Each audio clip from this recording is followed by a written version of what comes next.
আসসালামু আলাইকুম। সবাই কেমন আছেন? আশা করব ভালো আছেন।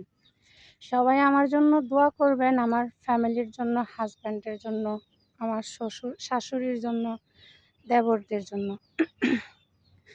আজকে আমি নিজেকে ধন্য মনে করি।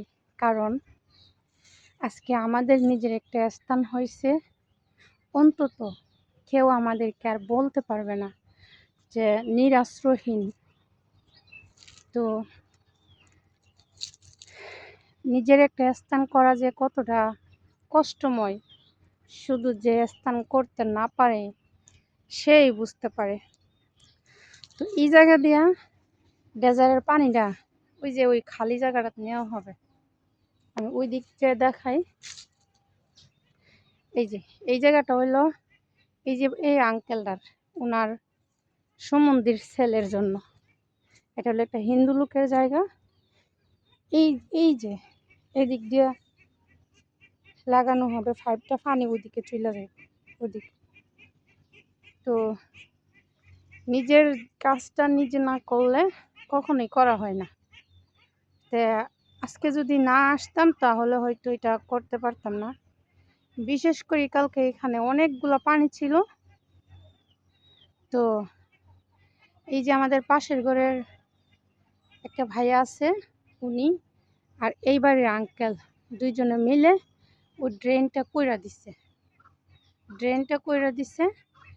তারপরে আমরা আসার পরে যেই পানিটা ছিল এই পানিটা আমার দেবরকে নিয়ে আমরা করে দিয়ে দিছি। এখন পানিটা আলহামদুলিল্লাহ পুরোটাই চলে গেছে।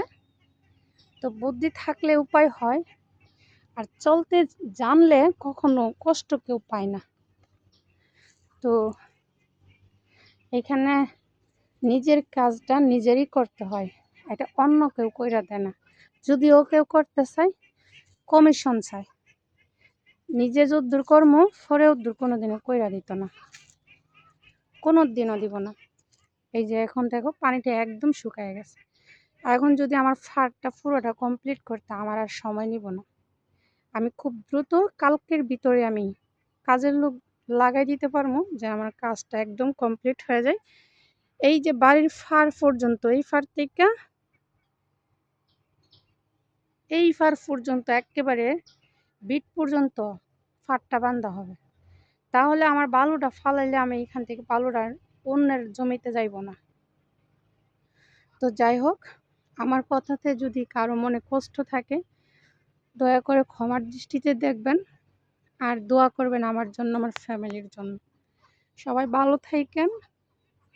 আল্লাহ হাফেজ।